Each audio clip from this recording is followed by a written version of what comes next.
Recording in progress.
Quorum na ta, Sir Torch.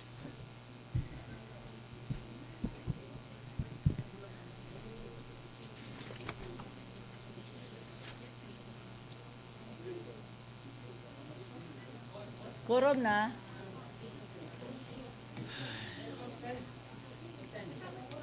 So, quorum na. Wato na to, Sir Torch.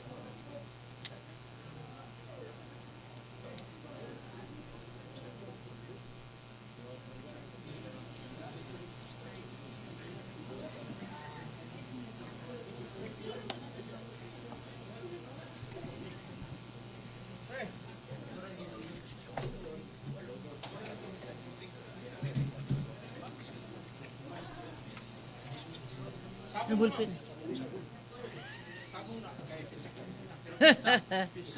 Pero okay na, kompleto. Okay. Quorum na? Okay. Okay, the 79th regular session of the 20th City Council is now called to order. Invocation by Councilor Christian Achas. Murag na to siya. Okay. Sige. Then followed by the singing of Lupang Hinirang, then the Cagayan de Oro March. Please rise.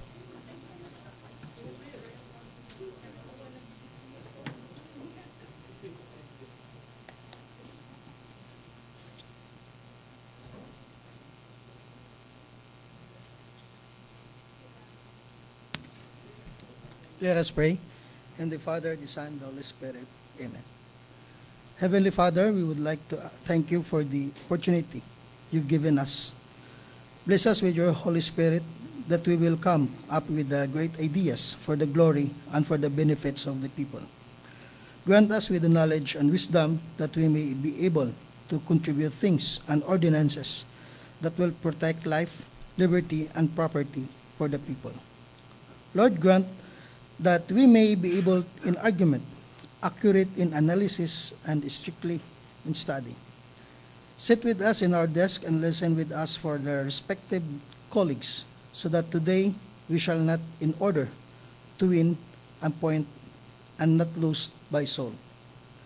We are bringing back all the glory and honor in your name. In Jesus' name we pray with much precious and thanksgiving. Amen. The Father, the Son, the Holy Spirit. Amen.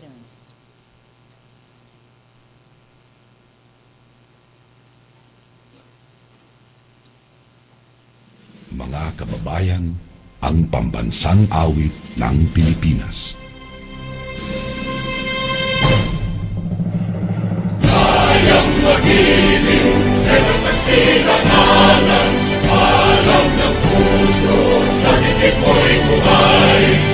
Lupang hinirang, kuya ka ng magiting, sa mandulupin, di ka pasisingil, sa nagatak tutok sa simoy at sa langit mong pagaw, ngayon at ang tulakawin sa pagkayang minamahal, ang isang ng matawad mo'y tagumpay na naghihinig, ang bituin at araw niya kailan ang may di magdidinig, luman ang araw ng warhabit pagsika, buhay langit sa piling mo. Ang higaya ng pantay mga api, ang mamatay ng dahil sa'yo.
be seated. Mr. Secretary, please do the roll call. Honorable City Vice Mayor Jocelyn B. Rodriguez, Presiding Officer.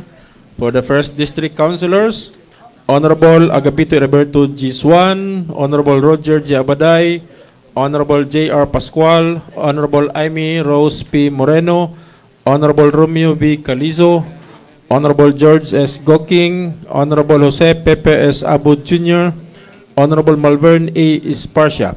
For the 2nd District Councilors, Honorable Ivona Yasin B. Imano, Honorable Maria Lourdes S. Gaani, Honorable Jolene Mercedes Elbalaba, Honorable James K. Judith II, Honorable Ian Mark Yunakaya, Honorable Edgar S. Cabanlas, Honorable Christian Rostico M. Achas, Honorable Josette G. Magtahas Daba. For the ex-officio members, Honorable Yanlam S. Lim, Liga ng mga Barangay President, and Honorable Kenneth Jan Disakala, City SK Federation President. There is quorum, Madam Presiding Officer. Quorum is hereby certified. Good afternoon, councilors. Good afternoon, ladies and gentlemen. Good afternoon, friends from the media who are watching now online. Maayong hapon sa tanan. So let's proceed. Majority Floor Leader, Attorney Edgar Cabanlas, you have the floor. Good afternoon. Thank you very much, Madam Chair, our Vice Mayor, Bibert Rodriguez, members of the City Council who are present this afternoon, our friends in the media, people watching us in the gallery, and all those watching us in the respective social media platforms. Maayong hapon sa tanan. Madam Chair, may I move to dispense the reading of the minutes of the previous regular session on April 29, 2024, and a special session on May 1, 2024. Any second? Objection? I hear none. Motion is hereby carried. Move to approve on second final reading. Second. Objection. I hear none. Motion is hereby carried. On special report portion, Madam Chair, there are two members of the City Council who signified their intention to render special reports. First, Councilor Esparcia Bernie, who will be reporting on his proposed resolution to support legislative action on carbon limitation of carbon emission in the country, as supported by the PCCI. And second is Councilor Ian Mark Nakaya, who will be reporting on this basag espiho, pamuak o espiho ng mga kawatan, mga tulisan, sakinan. So may I request, Madam Chair, that Councilor Bernie be recognized first. Councilor Bernie Esparcia, you're recognized. Daghang salamat, Majority Floor Leader Edgar Cabanlas. Madam Presiding Officer, maayong hapon. Kanatong tanan sa akong mga kauban, sa mga bisita nato, maayong hapon sa mga nagtanaw online, sa social media platforms, maayong hapon kanatong tanan. Madam Presiding Officer, I'm sure everyone has a copy on the said press release by the PCCI, the Philippine Chamber of Commerce and Industry. And as the chairman of the Committee on Climate Change, Adaptation and Mitigation and Disaster Risk Reduction, Madam Presiding Officer, I would like to manifest that I strongly support the call of the Philippine Chamber of Commerce and Industry that we as one of the country's legislators to adopt a balanced and rational approach on legislation and other policies and programs that impose a strict decarbonization targets on industries to reach the net zero emissions by 2050 of the Paris Agreement. Madam Presiding Officer, I just would like to read some paragraphs here from the press release. In a meeting to discuss the House Bill 7705 or the Low Carbon Economy Bill, called jointly by the PCCI's Committees on Energy and Power, Industry and Environment, and Climate Change, private sector stakeholders raised their concern on the impact to industries and to the sustainability of the economy if the bill as it is enacted into a law. Also here stated, the cost is most pronounced in the agriculture and food industry, while farming food production is not directly affected. Inputs to and processes and that go with food production and those along its supply chain are among those that will be required to have decarbonization targets. Also, Madam Presiding Officer, the PCCI's Energy Committee officers David Chua and Carlos Aboitis noted that the standards set forth in the proposed bill are first world standards and need to be aligned with the third world realities. The Philippines, they said, is a small country consuming small amounts of energy and produces little amounts of greenhouse gas emissions with 3 times less than the global average in carbon dioxide emissions per capita. And PCCI urged the country's legislators and policy makers to anchor decarbonization targets on actual data gathered from various industries and to come up with policy and or program recommendations after undertaking a thorough cost-benefit analysis, benchmarking on what other countries in ASEAN are doing with respect to reducing their carbon emissions and identifying best practices. Sa atong kainit sa panahon karon, mauna ni ang ato taong nabati tungod aning climate change. That's why, Madam Presiding Officer, my prayer is for the City Council, to my colleagues, na kita magpagawas og resolution, a resolution to adopt the call of the PCCI to adopt a balanced and rational approach on legislation, policies, and programs that impose a strict decarbonization targets on industries to reach the net zero emissions by 2050 of the Paris Agreement. And so move, Madam Presiding Officer, and of course, subject to styling, hopefully madugang, Madam Presiding Officer. Thank you very much. Ma'am Majority Floor Leader, Attorney Edgar Cabanlas.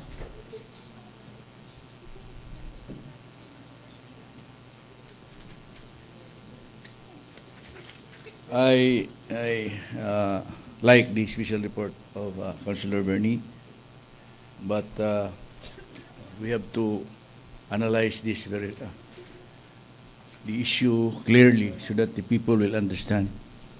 There is a pending bill now in Congress, which I think is Bill 77-7705. This will now give us a picture on what would be the government policies insofar as carbon emission limitation. Now,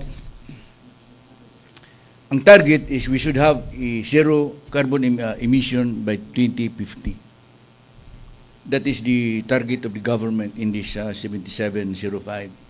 So there will be strict implementation on how of industries, that there should be a program in the industries to minimize their carbon emission so that we can reach that zero emission in 2050. Now, this call for balanced and rational approach of the PCCI actually is against this 7705 because the members of the industries would like that murag sila di sila gusto nga mo kining dunay drastic nga reduction sa ilang carbon emission kay that would affect adversely sa ilang income. Muna nga nag-ingon sila calls for a balanced and rational approach.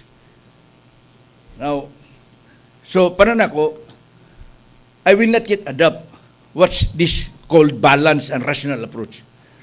Kay base ng atong target is para sa kanang carbon emission nga ma-lower, base ng ilang gusto nga dili sa, because that is now the clamor of all the industries in the world. nga they are against mga dagkong industry, they are against this kining climate change nga program sa gobyerno kaning carbon emission nga reduction. Kaya ang ila is for them dili mo kuno ni this is not daghang kayo ang ilang mga schools of thought nang yung nagdagan kaingon nga di kini kunong kainit or whatever climate change is not caused by industries, but it is caused by natural kini effect sa kalibutan. Normal lang ron. But I agree nga kinahanglan nga doon na kita carbon emission policy. That is, but let us wait for Congress to study this. Kaya kung imong i-adapt ang PCCI call, we do not know what would be their target. Is their target 50%, zero emission carbon emission by 2050, or are they extending at this up to year 3000? So what do they mean by balance and rational approach? What is the recommendation? The House Bill 7705 is very specific sa target nato sa zero emission na stage by stage ang pag-reduce sa busa niabot kita 2050 kay ilang hinahinay kana dili kana abrupt or sudden nga reduction sa carbon emission para katagaan og panahon ang mga industries to adjust. I do not know what is now the alternative recommendation of the Philippine Chamber of Commerce and Industry. So kung ato kani i-adapt, basing epekto negatibo ang atong epekto ani. So this has not been even discussed in Congress yet? Yes, we want to know what is this balance, what is this offer, what is this counter offer or counter program of this PCCI vis-a-vis now this pending bill of 7705. Doon sa ilang alternatibo, doon sa ilang offer, kaya ang ilang gabantayan ni, ang ilang giproteksyonan ini, ang ilang industry. Nga matsin maalkansi sila. So, ano na to? Di pa ta sigurado unless we are shown what is their target. Is their target still 2050 or is their target 3,000? How will the effect the reduction stage by stage? Wa ta kibuluan na pa. Kaya wala man din eh. Nag-iyon lang sila nga kaning decarbonization target should be balanced and rationalized. But how? But how? In comparison with the proposal of House Bill 7705, nga na sila target unsaon nila nga maabot kita sa 2050 zero na ang atong carbonization program. Okay. Okay, thank you very much, Majority Floor Leader, Attorney Edgar Cabanlas, Councilor Girly Balaba, then Councilor Ian Mark Nakaya. You have the floor, Councilor Girly. Yes, I think, good afternoon, Madam Chair. I support this call for pro-environment and pro-climate kining change na pang programs sa government. But as it is, kini siyang proposal is still in the both houses, no? In the bill pa lang man siya, wala pa siya napasar into law. So I think we have to wait pa before adapting. Yeah, we can adopt sa local ang maong gihisgutan nga low carbon economy bill. Okay, thank you very much, Councilor Girly Balaba. Yes, Councilor Ian Mark Nakaya, you have the floor.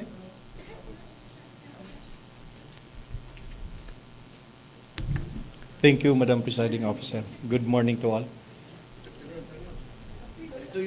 Yan ang gituyo. Business ko daw na siya minded. Morning. Lagi.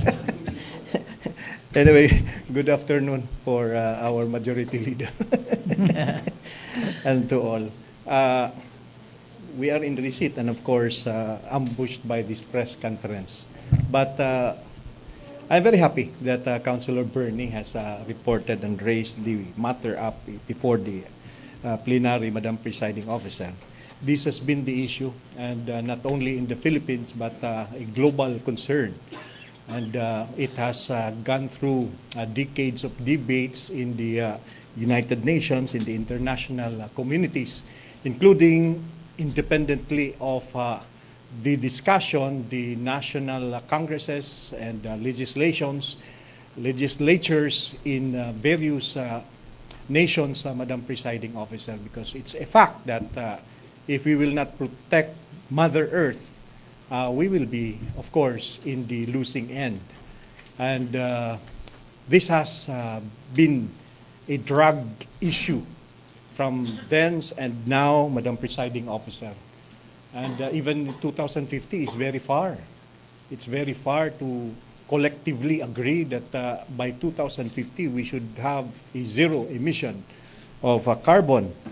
And along that line, we can parallel perhaps, Madam Presiding Officer, in addressing the concern independently, regardless of this press release, Madam Presiding Officer. If we are serious enough to stop and provide shelter, a green environment in Cagayan de Oro for our people, we may perhaps take appropriate actions and steps by first declaring, it's just a resolution, supportive to the call, and not necessarily the call of the PCCI or even the proposed bill in Congress, but a declaration of the city of Cagayan de Oro that we agree and concede that zero carbon emission reduction strategy should already be a national policy. And at the same time, on the other hand, in the local setting, Madam Presiding Officer, we task either the Committee on Environment or as a collective body, perhaps a committee of the whole, to undertake and endeavor whatever programs and services that we can angle so that we can also take appropriate steps towards the end of the carbon emission, Madam Presiding Officer.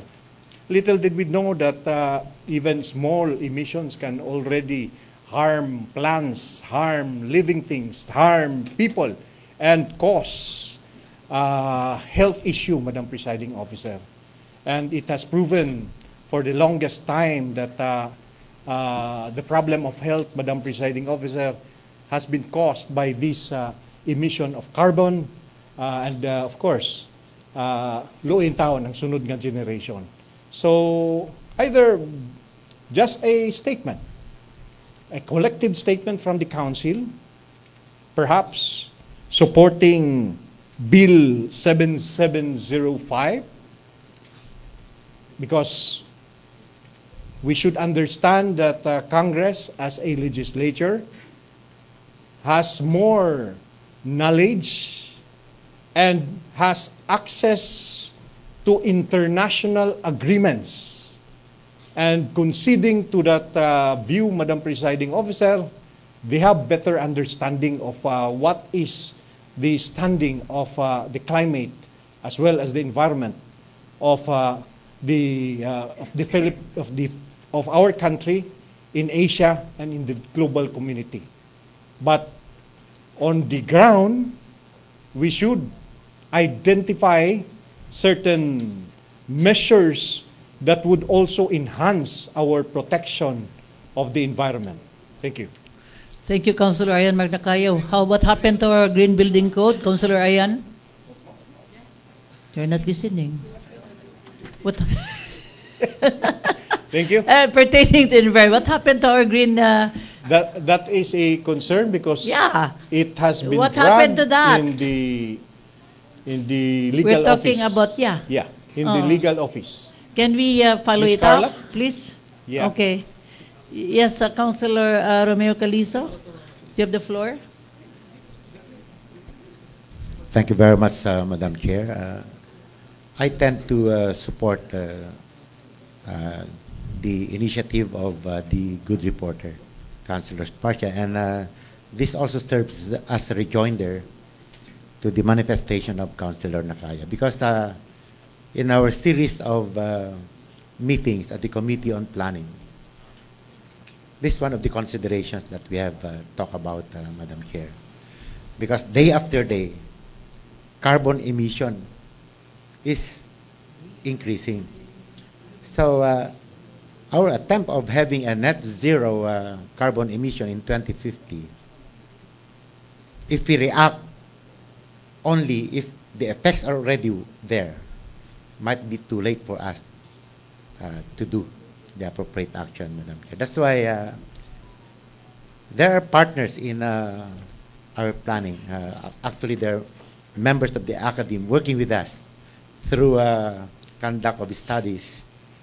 And this may be one of the studies that we can conduct independently here in Cagayan de Oro. Because if we will wait when the adverse effects are already there, we might be too late in coming up with an appropriate action, as I've said, Madam Chair. So I think the prayer of the reporter is just for us to come up with a resolution supporting this initiative of the PCCI. There's nothing wrong with that, Madam Chair. Anyway, we can just monitor what's the development as to the Bill 7705, and if there are strong and actions of our national, we can just follow it up here at the local, Madam Chair. Thank you. Thank you very much, Councilor Romeo Calizo. Yes, Councilor Attorney James Judith.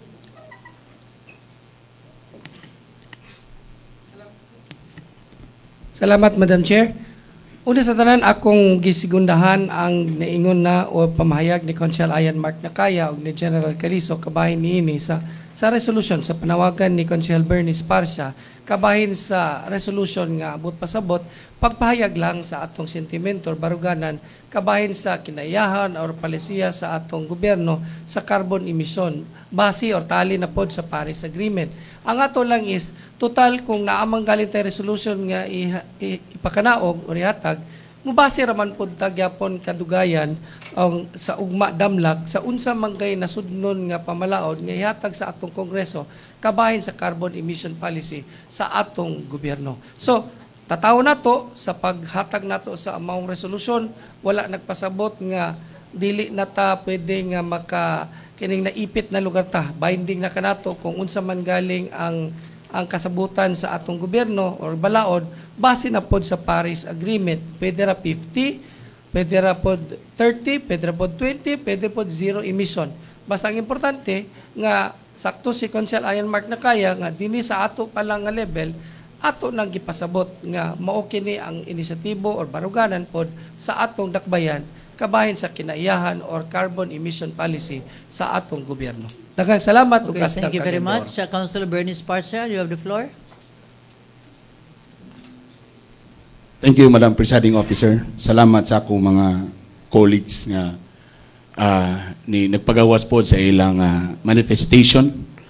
Pasabot nga nasabtan yun nato ang atong gusto nga ipalabang diri nga atong mga resolution di lang ni basta lang ipa-approve nato. Madam Presiding Officer, isa pod sa butang anong gusto ko magpagawas og suporta niini kay ang target manggod nila nga gibutang nga net zero emission by 2050 of the Paris Agreement, nalipay ko ana kay net zero ang ilang target gani sa Intergovernmental Panel for Climate Change 6 Assessment Report or IPCC AR6, nakabutang ni sa akong whereas katong pending na ako nga resolution for climate change emergency. Nakabutang galing diri na the IPCC AR6 states that the world requires to reduce greenhouse gas emission from 2019 by at least 43%, by 2030 at least 69%, by 2040 and at least 84% by 2050. So ila at least 84% by 2050. Ilaha net zero na gyud by 2050. So I would be glad nga kung ingana man day galing gyud ang ilahang panlantaw niini. And to the manifestation of unsa ba kay buhaton or unsa ba kay need niini, Madam Presiding Officer, well na sa tagsa-tagsa nga mga lugar and I'm sure sa Pilipinas nanampoy kanya-kanya nilang gusto buhaton niini. But again, ang ato lang ang sentimento nga kita musuporta niini kay makita na magyud nato mura mag lisod kayo sa usa ka radio station gipangutana galing ko nga konsehal nganong kailangan man nimo ipa-declare si mayor o climate change emergency na ba day emergency? Yes, a big yes. Kay kani atong nasinatian karon mo naman ni ang mga resulta sa atong mga gipambuhat 10 to 15 years ago. So I'm sure tama ang giingon ni Attorney James Judith nga og ni General Caliso nga aya pa bata mulihok kung ni grabe na ang resulta. So kani resolution lang naman nga kita diri sa konseho ato ning suportaan nga at least kitang tanan usara ang atong direksyon ang net zero emission. Daghang salamat, Madam Presiding Officer. Thank you. Yes, Councilor Girly Balaba, then followed by Councilor Attorney Joey Abu. You have the floor, Councilor Girly. Yes, thank you, Madam Chair. I have to disagree in coming up with a resolution as of now, Madam Chair, no, because this letter from the PCCI, they are calling for a balanced and rational approach on carbon emission reduction strategies.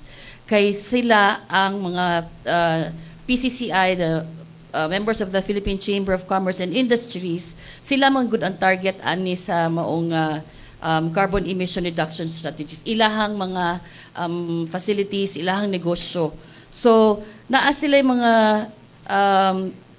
that's why they are calling for a balanced and rational approach, because not only are the industries like the food and production sector ang emit og carbon dioxide or carbon emission, emit og carbon naapod ni mga Clean Air and Clean Water Acts, conservation sa mga e-vehicles, tree planting agreements, mo na siya. So, murag magud sa ang nitabo dari sa House Bill 7705, ang most likely targets nila na ilang ipaubos ang ilahang carbon emission kining mga industries, mga farming, food production industries, o kining mga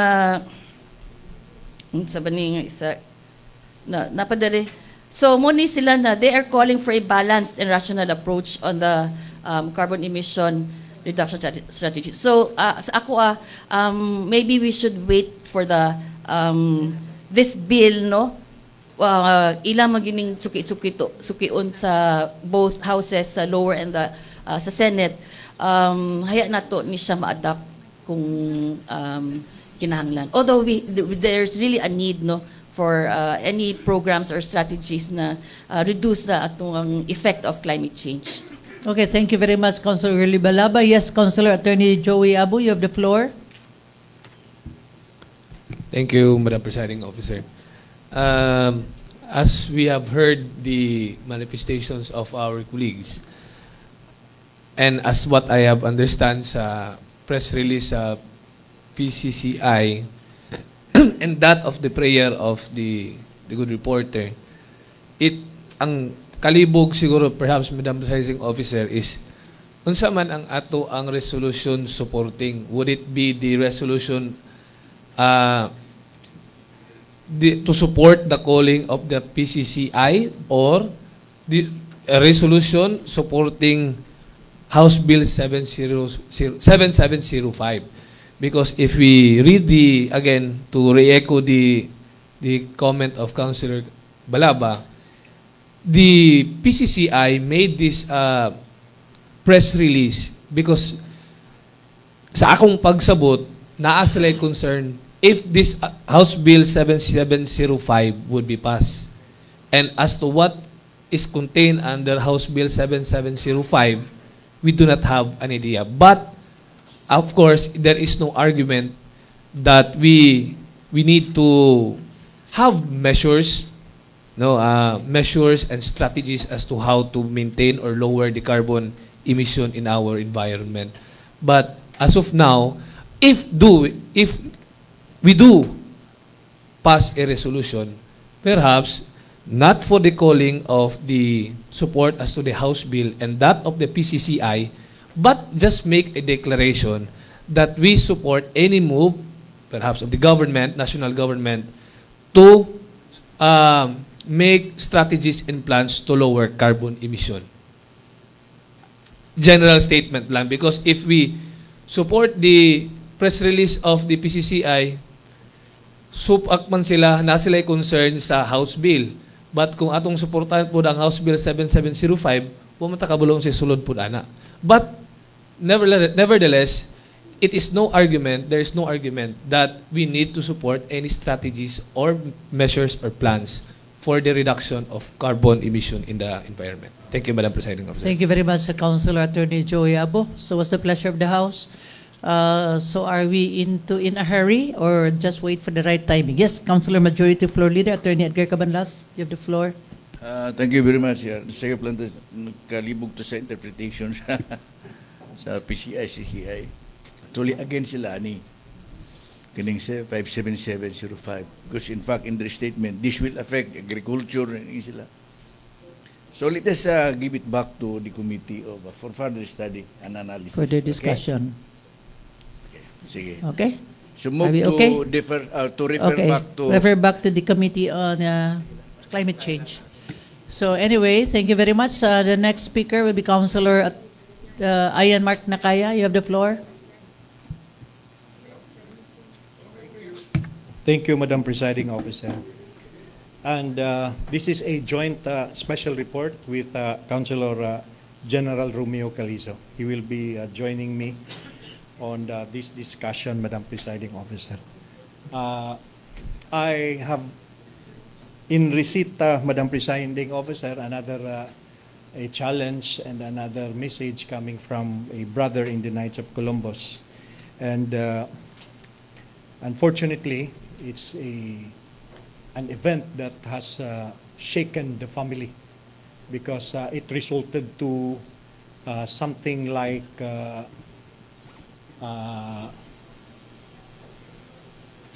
stressful episode of a daughter who happened to be a victim of basag samin. Basag samin. And it has become a serial activity in northern Mindanao, in Cagayan de Oro. That's automobile, mga Yes, sakyanan. yes. Because just a week prior to the incident in Carmen, at the country village, fronting country village, Madam Presiding Officer, there were two cars also in El Salvador that were broken, and I don't know of the tools that were used to break the glass of the automobiles. Two, Madam Presiding Officer. They are just aligned, parked in front of a commercial place. And another incident in the Likuan,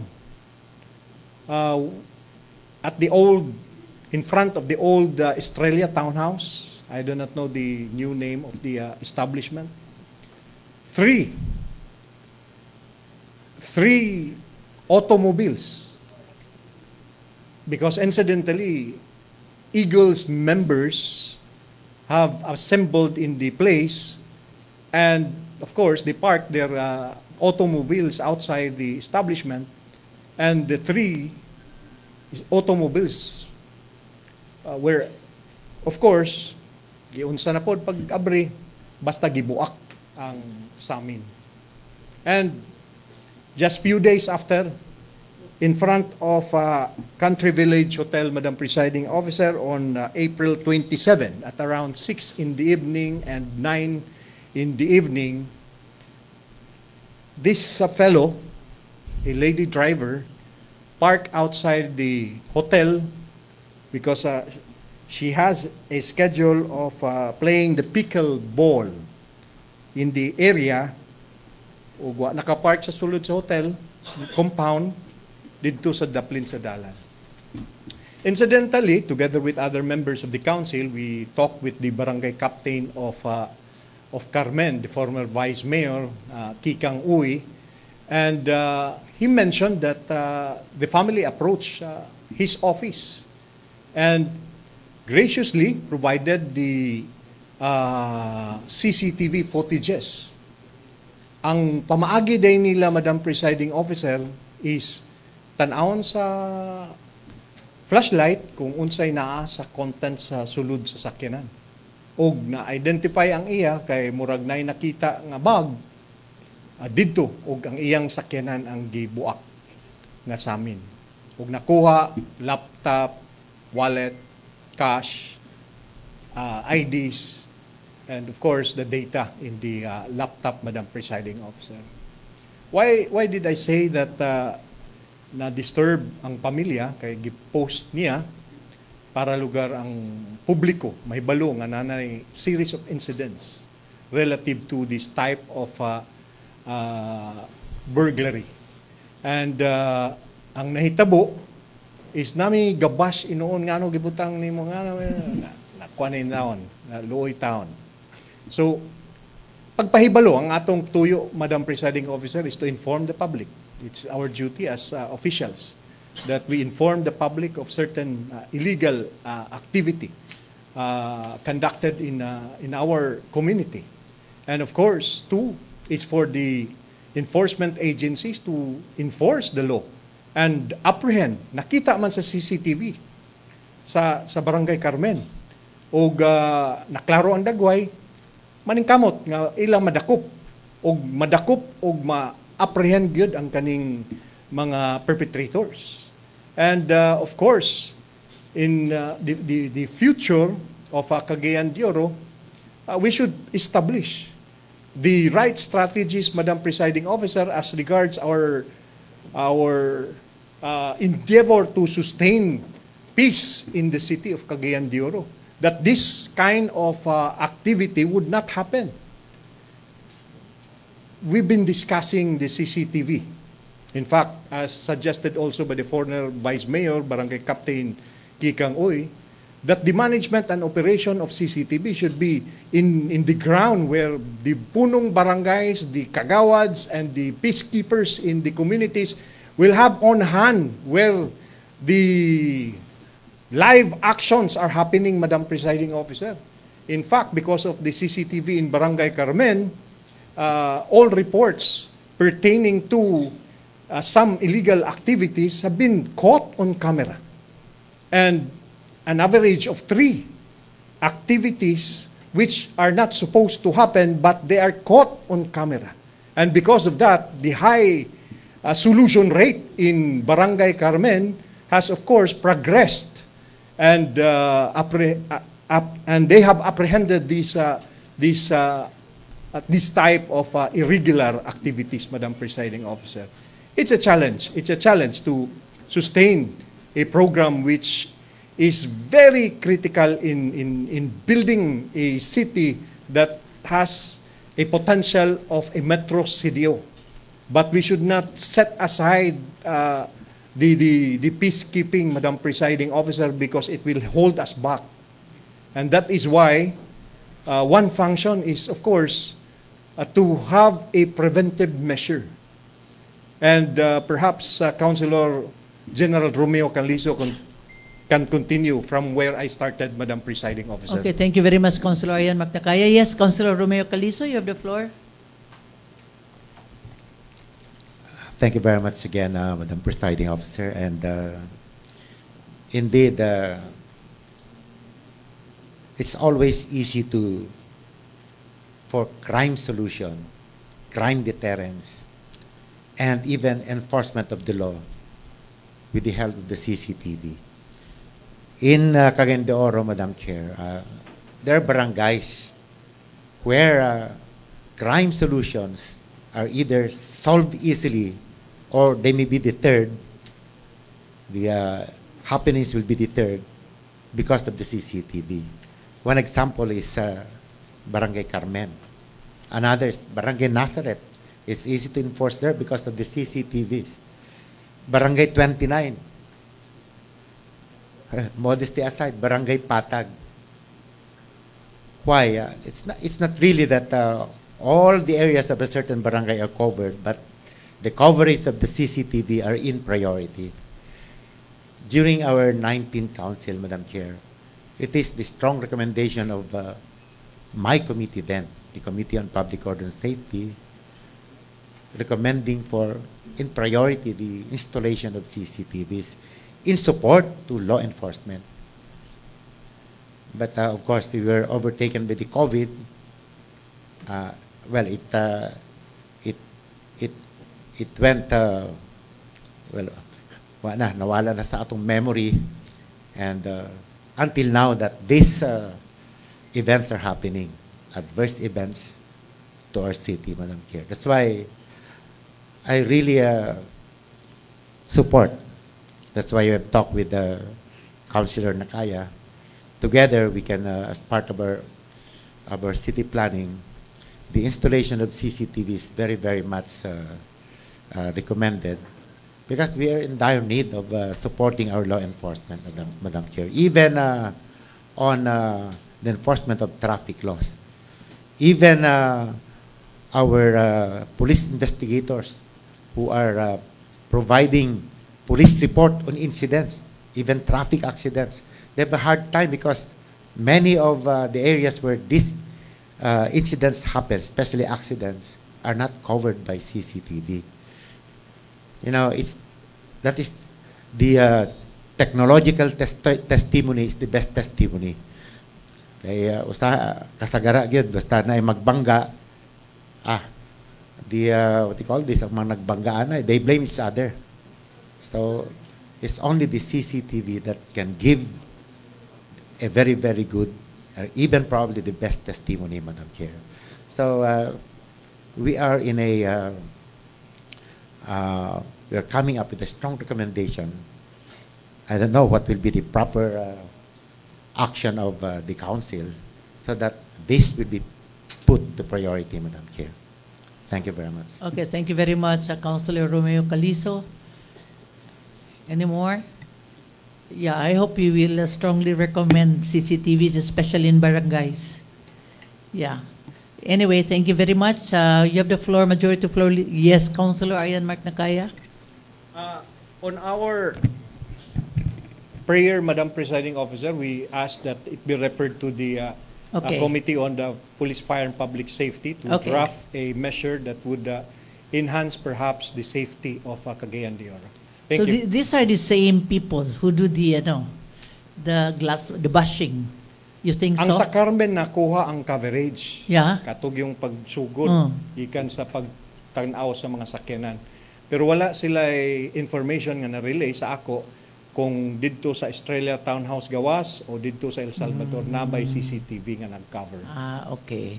Okay. Anyway, refer to the Committee on Public Safety. Thank you very much. Councilor Attorney Edgar Cabanlas, you have the floor. So we go ahead with our business for the day, Madam Chair. Okay. Number one, proposed resolution number 2024-725, returning to the Barangay Council of Barangay 38, the city, its ordinance number 1, series of 2024, covering its annual budget for CY 2024, with an estimated income of 3,358,958 pesos.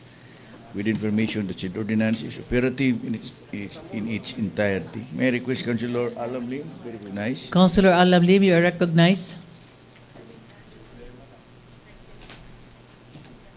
Madam Chair, may hapon sa tanan. Everything is in order. I move for the approval of purpose resolution number 2024-725. And a second? Objection? I hear none. Motion is hereby carried. Move to approve on second final reading. Second. Objection? I hear none. Motion is hereby carried.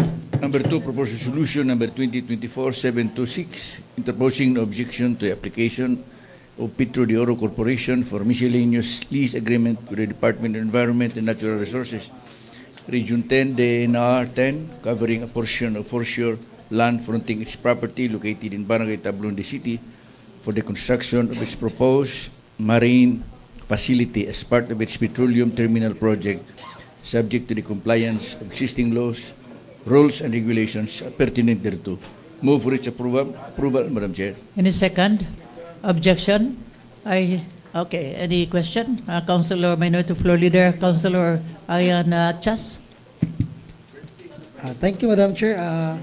I would like to manifest my objection in item number 2. Number 2. Madam Chair, ang ako, isa sa rason nga naghatag ko aning objection, sa simple lang yun nga reason nga up until now, our fisher folks, ang ilang hangyo, mahatag na sa kanila ang gitawag nga Cagayan de Oro Fisheries Code.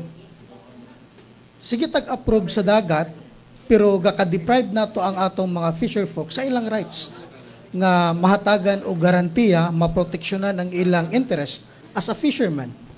Pero kining atong gihatag karon nga proposed resolution, akong nakita disadvantage sa atong mga fisher folks kung walay protection nga atong mahatag sa ila, especially sa ordinansa nga ilang gipangayo nga gitawag nga Fisheries Codes of Cagayan de Oro. Mo ni Madam Chair, in the previous nakita nato kung ang atong dagat o ang mga tao nga nanginabuhi din dili mahatagan o garantiya sa ilang katungod dinani sa atong dakbayan, nakita nako nga mapihig og ayo ang atong mga fisher folks. Now, Madam Chair, ang atong naobserbahan, there are more than 3,500 ka mga members ni ining atong gitawag nga fisher folks, but up until now, wala nato na sila nahatagan sa ilang gamay nga hangyo. Mga hangyo nga unta maproteksyonan sila sa balaod, mahatagan sila insakto nga mga programa gikan sa atong local code. And yet kaning mga tawhana kanang mga pobre, that we should remember, Madam Chair, that those who have less in life should have been more on law. Pero kung ma-deprive kini silang tawhana tungod aning mga investors nga atong gihatagan nato og prioridad nga ang mga tao nga tuwa sa silong dependent sa atong dagat nga ang ilang panginabuan, ang ilang pagkaon na in town sa kadagatan, and yet we never recognize the code nga ilang gipangayo. And the simplest nga ilang gipangayo, Madam Chair, the Fisheries Code. Kanus ma-approve, mahatagan ba sila og pagtagad? Kaya up until now, dili nato ma-define kung kinsa ang member sa fisher folks. Kaya wala tay ordinansa nga nag-define sa atong syudad. Tungod kay walay ordinansa nga atong gilatid. Now, kung musulod kaning mga dagko nga kumpanya, nato sila iplastar o kinsa sa dang atong iplastar nga kaning mga tawhana nagpakabuhi sa daplin sa dagat.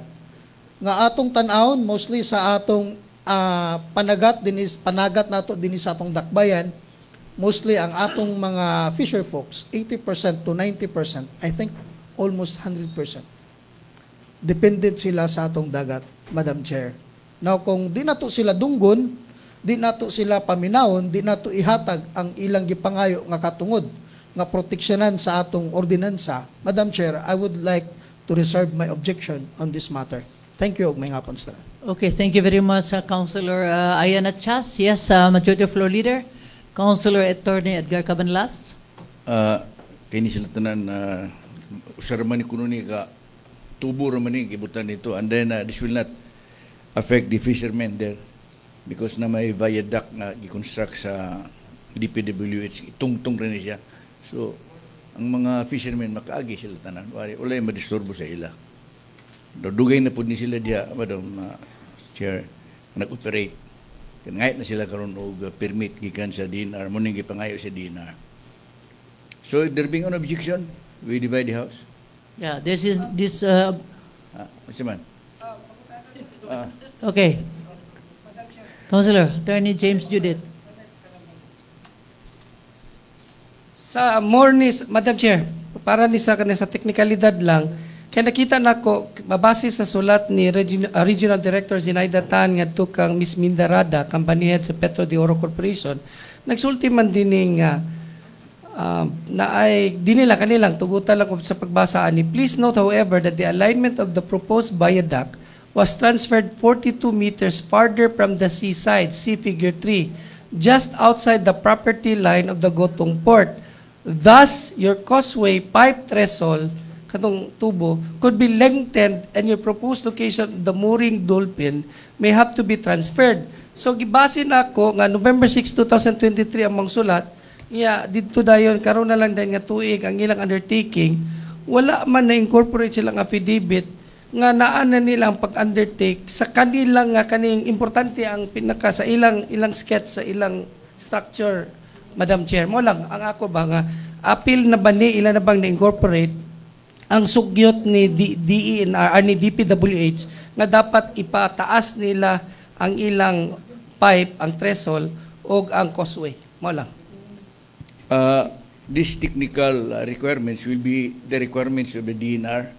Auto lang no objection lang ta sa wala ka tayo objection. But this will be taken out, this will be required by the DNR later on because this will comply with the DPWH alignment. Once this is What approved. ilabot na ni kay kung require.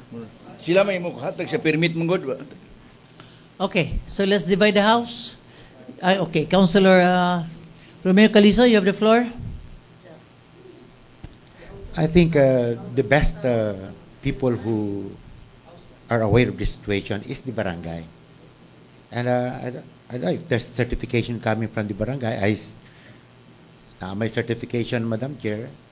And therefore, because if we ask somebody else, the best person to ask should be the barangay. Now they issued the certification, and therefore, they know best about it. Doesn't at all affect, first, the reclamation project, and second, the marine environment that will affect our fisher folks, Madam Chair. Therefore, it's obvious everything is okay.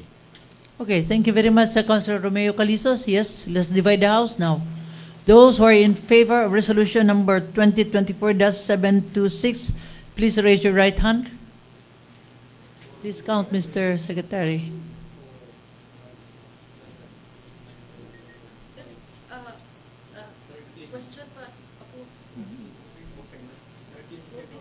We are now voting. 13 is in favor.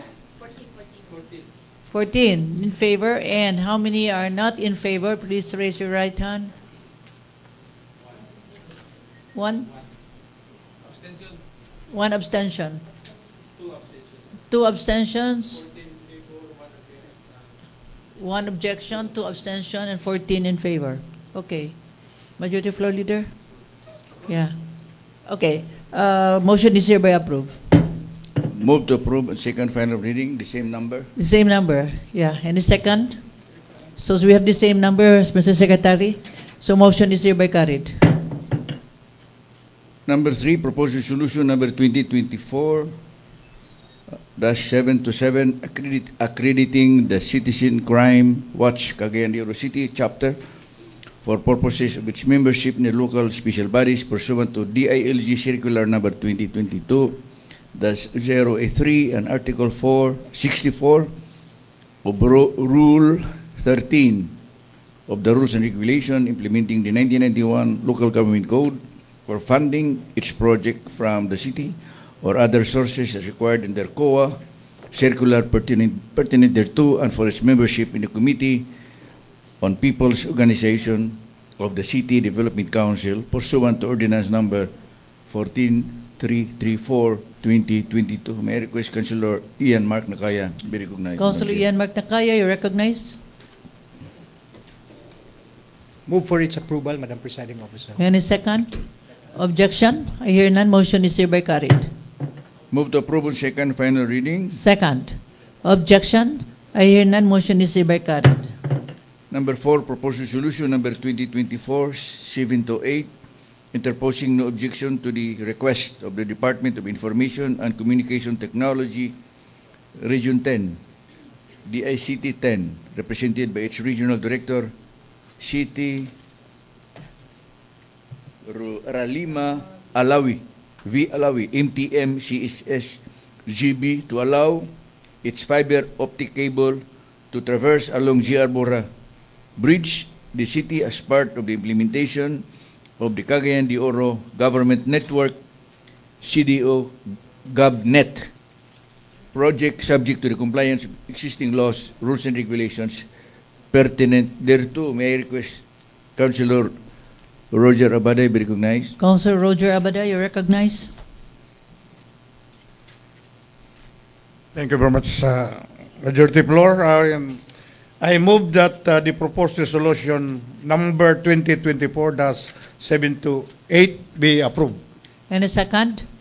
Objection? I hear none. Motion is hereby carried. Move to approve on second final reading. Second. Objection? I hear none. Motion is hereby carried. Number 5, proposed resolution number 2024-729, interposing no objection to the transfer of location of the electronic games, electronic bingo of GG Entertainment Corporation from Montalban Village Streets, Barangay number 14, to the first and second floors B4, sini L1, or Block 4, Lot 1, sabi ko kung sini, sige na mo ko pagkatago na ni, nalimot ni. Pedro Mabula Street, Barangay 27, DCT. May I request Councilor Roger Abada be recognized? Councilor Roger Abada, you recognize? Thank you very much. I move that the proposed resolution number 2024-729 be approved. The application is in the legal order and conform with the provisions of Chapter 71 Codified Ordinance, and all the Very provisions of law have duly complied. Very good, but there's a question. Councilor Girly Balabay, you have the floor. Chiquita. Yes, Madam Chair. Yeah. I would just like to ask, why do they have to ask for our Permission? Ano ba tawag dito? Approval. Transfer lang naman ito ng kanilang ilahang because PAGCOR is a transfer lang man government. sa ilahang place area. And it's a government also. Gamatter ba ang kuasa ibutang ang Yeah, since it is a government entity. Okay. Yes, okay. So any second? Objection? I hear none. Motion is hereby carried. Move to approve on second final reading. Second? Second. Objection? I hear none. Motion is hereby carried. Luya man. Okay. Really, Number 6. Talk, Jay. Item number 6 is proposed ordinance number 2024-449, appropriating the sum of 19,951 pesos and 73 centavos from the item non-office general public services, terminal leave benefits, monetization of earned leave credits, earmarked for Engineer Alan O. Villalba of the Office of the City Public Services Officer in the 2024 annual budget, to be made available for the payment of the terminal leave pay of Mr. Manuel B. Pagaran, former Administrative Aide 1 Casual of same office, whose term ended last July 1, 2013. May I request Councilor Girly Balaba to be recognized? Councilor Girly Balaba, you recognize? I move for the approval of proposed ordinance number 2024-449. Any second? Objection? I hear none. Motion is hereby carried. Move to approve on second final reading. Second. Objection?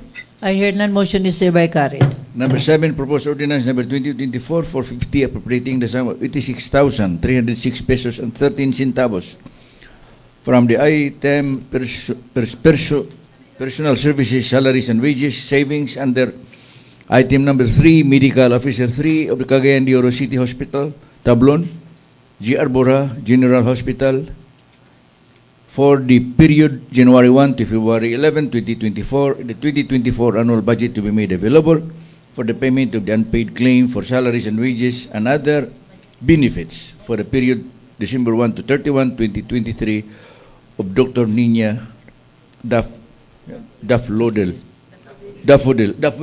Yeah, Daffodil. Daffodil G. Baguio. Abi na kong apelido to, ngalam de. Medical Officer 3 of the same hospital. May I request Councilor Yan Lam Lim be recognized, Madam Chair? Councilor Yan Lam Lim, you recognize? Everything is in order. I move for the approval of purpose ordinance number 2024-459. 451? Lahi tag-print. 450, sorry. Basig lahi tag-print, ha? 450. Okay, any second? Second. Objection? I hear none. Motion is hereby carried. Move to approve second final reading. Second. Objection. I hear none. Motion is hereby carried. Number 8, proposed ordinance number 2024-451, appropriating the sum of 6,073 pesos and 76 centavos from the item personal services, salaries and wages, savings under item number 156, construction and maintenance man of the office of the city engineer for the period of January 1 to 15, 2024 in the 2024 annual budget to be made available for the payment of 2-month salary differential for the period November to December 2023 of Mr. Edwin Pabiluna, Administrative Aid 5 of said office. May I request Councilor Calizo? Councilor Romeo Calizo, you recognize.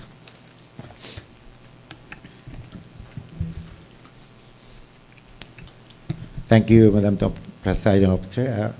Tagamay ni sa Ismail Raman. Pwede na unta nga dito lang sa sweldo ni Councilor Bernie. But nevertheless, I move for the approval of proposed ordinance 2024-451. And a second? Objection? I hear none. Motion is hereby carried. Move to approve on second final reading. Second. Objection? I hear none. Motion is hereby carried. Item 9 ba? Item 9. Proposed ordinance number 2024-452, appropriating the sum of 19,164 pesos and 79 centavos from the item non-office general public services terminal leave benefits, monetization of earned leave credits, earmark for Engineer Ferdinand P.D., Planning Officer 3 of the Office of the City Planning and Development Coordinator in the 2024 annual budget to be made available for the payment of the deficiency of terminal leave pay of Mr. Ramir M. Balkin, former Assistant City Planning and Development Coordinator of the City Office, who retired from government service last December 11, 2023. May I request Councilor Kenneth Sakala be recognized. Councilor Kenneth Sakala, you recognize. Move for the approval of the proposed ordinance number 2024-452. Any second? Objection? I hear none. Motion is hereby carried. Move to approve on second and final reading. Any second? Objection? I hear none. Motion is hereby carried. Item 10, proposed ordinance number 2024-453, authorizing the city accountant to charge the sum of 49,920 pesos to the item maintenance and other operating expenses, MOOE, other maintenance and operating expenses under the Office of the City General Services Office in the 2024 annual budget to cover payment of the unpaid meal allowances of the city inventory team for the period September to December 2023 per memorandum number 2184-2023 dated September 4, 2023 of the Honorable City Mayor. May I request Councilor Ian Rostico Atchas be recognized. Councilor Ian Atchas, you recognize. Move for its approval, Madam Chair, item number 2002-4-253. And a second? Objection? I hear none. Motion is hereby carried. Move to approve on second final reading. Second. Objection? I hear none. Motion is hereby carried. Number 11, Turks, kinagan kayo.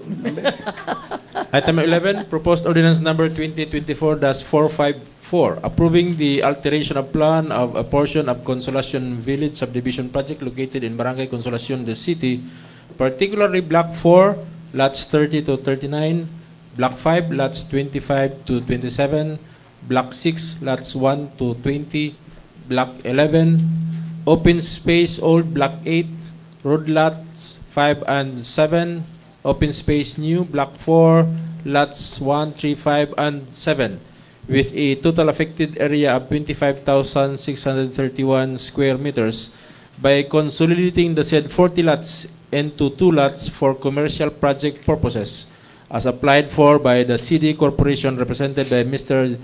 Junilio N. Macarinas, subject to the conditions imposed by the City Housing Board, City Housing and Urban Development Department, and the Office of the City Engineer. May I request, Madam Chair, that Councilor Maria Lourdes Gani be recognized? Councilor Lourdes Gani, you recognize. May hapon kanatong tanan. Move for the approval of proposed ordinance number 2024-454. Any second? Second. Objection? I hear none. Motion is hereby carried. Move to approve on second and final reading. Second.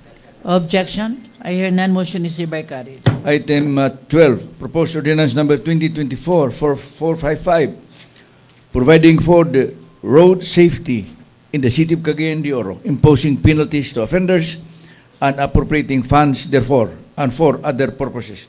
May I request Councilor General Romeo V. Calizo be recognized? Councilor Romeo Calizo, you recognize. Thank you very much, Madam Chair. After it having referred to the city legal and there are no more glitches with our traffic code, may I now move for the approval of the said ordinance. Okay. Any second? Objection? Yes? Information discussion? Councilor Attorney Narako. Yeah, not him. Okay, you look at me. Councilor Attorney James Judith. Madam Chair, You have the floor. mangutanan lang ko kung sa Chair sa Committee on Public Utilities, mao ba ni siya ang katong gidala nato nga tipik sa katong atong kasabutan sa Dakbayan sa Zamboanga katong sa sister city nga atong agreement sa nila nga gipirmahan sa ilang mayor pod nga naaga ni si Majority Floor Leader Conchel Edgar Cabanlas. Ako lang gusto lang ko masayod. May I answer? Yes, Madam please, Chair? Councilor Yes, Romeo this is Calizo. exactly an offshoot of our agreement with our sisterhood with Zamboanga City. Okay, thank you very much, Councilor Romeo Calizo.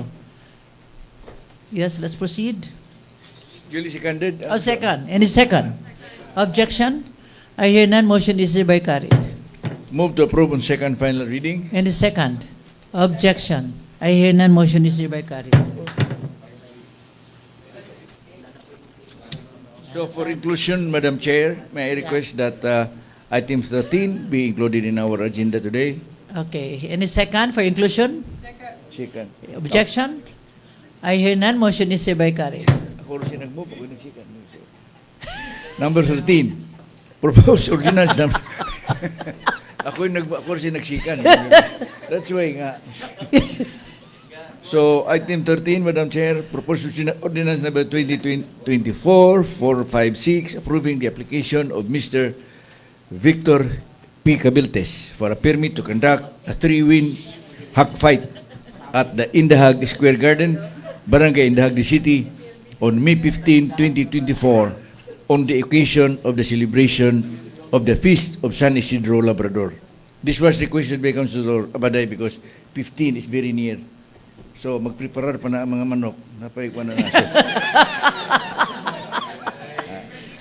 Preparar sa mga manok. Kaya ang 13, kaya kung 13 na ito aprubahan, napiki na. So, manaingon wala siya na. nga. Yung manok, kuno, Sayo preparahan. Okay. Somebody's raising Aya. Councilor Ayan Mark Nakaya.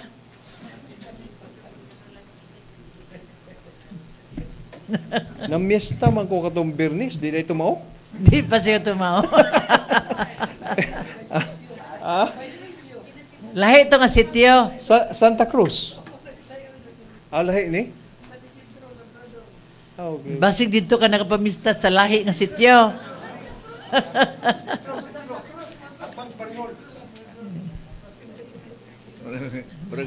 Ikaw na lang.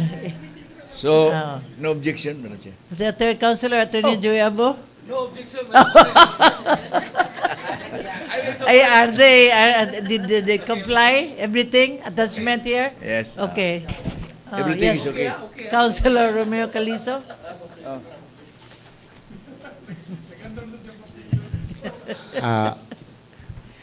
Just not to confuse the Yeah. public, Madam Chair, about Yeah. terminologies. Although these are semantics, so many terms with just one meaning, can we advise the committee on games and amusement to use the appropriate terms as they appear in the ordinance. The word hack fight does not appear in the ordinance. These are all simple special cockfights. Ah, okay. Why is it hack fight? Semantics, Madam Chair. That's, Is that the new that's the layman's, cockfighting? Term being used in the cockpits. So that is the new word used now? No, Used to? it's not at all a new word. It's kana siya, gagamiton na yun siya sa mga sabungero. But it does not appear in our ordinance. So I'd rather advise, I'd recommend, Madam Chair, that the committee, once it is included already in the agenda items, we should use the term being used in the ordinance, and that is special cockfight, other than the word hack fight. Okay. Thank you. Rebuttal, Councilor Roger Abaday. Forgive my ignorance, Madam Chair. Okay, we will advise the applicant later on to use the proper terminology. Okay. Yes, Councilor Attorney Joey, this is a very good discussion. Yes. But then, hack fight had not been used before. Wala gina nagamit. Ah, okay. So, okay. Yes. Madam Presiding Officer, I have already casted my Your vote. approval. But again, just to re-echo the previous manifestation of our colleague here in the City Council, Councilor Aimee Moreno, rather. Sorry. Are we rational today? Kaunsa naman eh? I mean, Nawala kita sa cockfighting, ano yun? Namula. Just to re-echo the previous manifestation of Council Moreno. Okay. Moreno. Plus. Several sessions we had the previous months. It is a hope, Madam Presiding Officer, that this isa pagkatawa ba? It is hope, Madam Presiding Officer, that just like measures like this, no, especially that perhaps some members of the council probably have questions to raise, and they have time to read this. This will not be just included for inclusion. It should be included in the agenda and be submitted why is to it the always Secretariat inclusion? in the agenda proper, not as an inclusion. Rebuttal, Councilor Roger Abaday. Why always inclusion? I should have explained this beforehand. Actually, to be fair with the applicant applied March 27 pa, March 27. Then I heard it in my committee April 4. But it was delayed in the city legal office. Just submitted this afternoon. So to be just and fair also for the applicant. That's why I asked the permission of the majority floor and the secretariat to include this. Because we have no more time if we will have to. So next time this will be included in the agenda. Take note. I will Not the take note. inclusion anymore. Always in inclusion. Yes. Okay. Thank you, Okay. I'll call Councilor Aimee Imano first. Go. I know.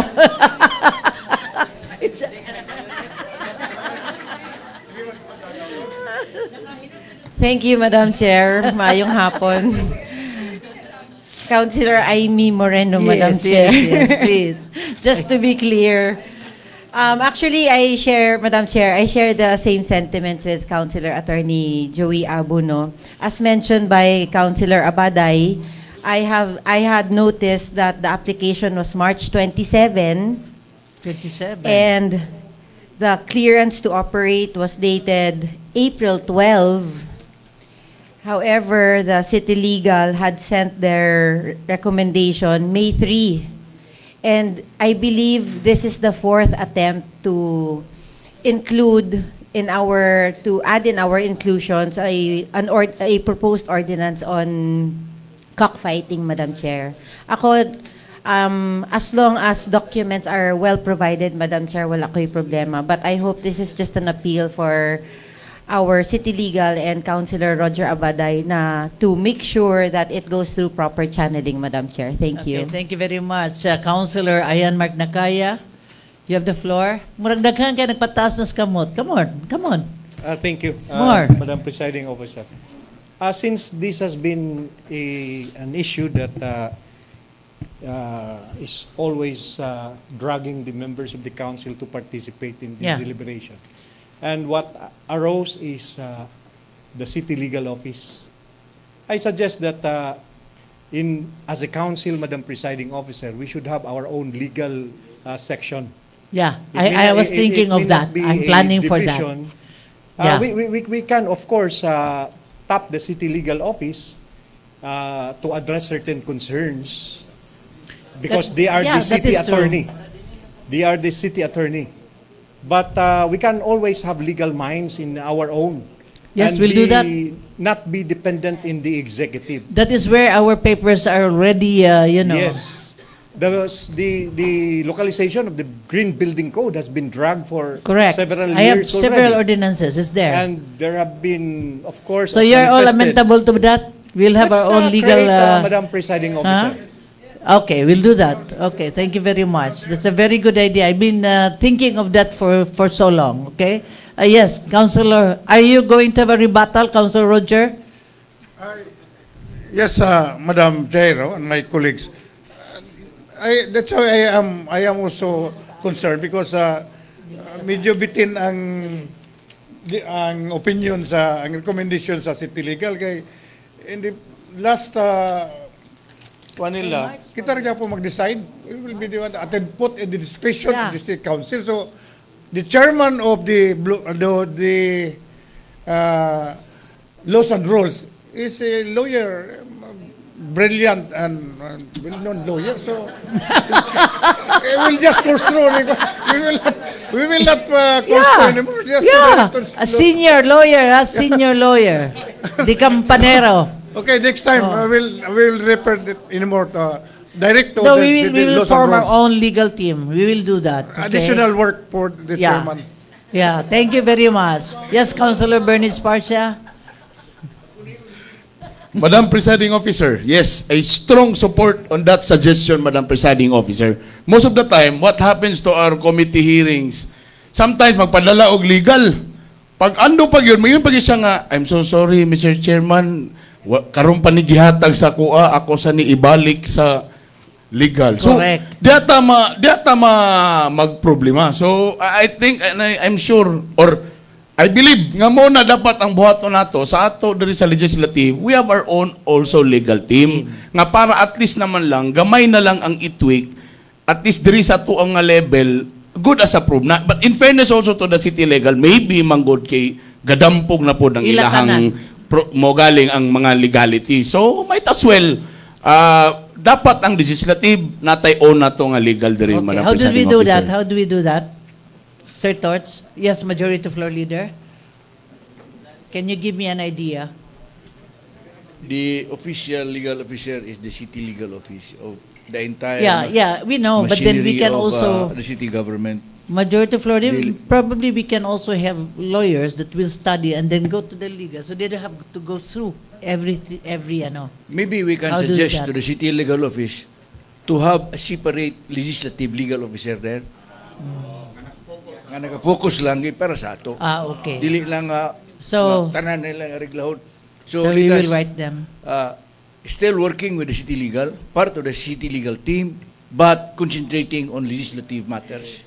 But then we can also have siguro our own Yes, lawyers we can. who will study and then Yes. recommend, then they Yes. will give the final say. Yes, we Diba? can hire Because city it's, legal as I consultant. mean, our or ordinances whatever. are really. Pero ang final say, Yeah, they're the final say.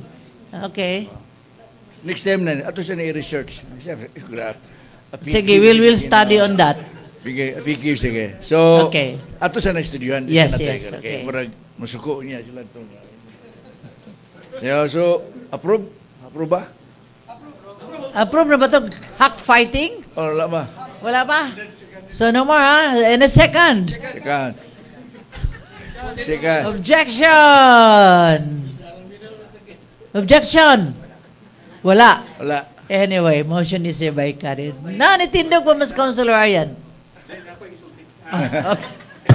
Move to approve on second final reading. Any second? Second. Objection? I hear none. Motion is hereby carried. There being no other matters to take up, Madam Chair, move for adjournment. Session adjourned. God bless us all.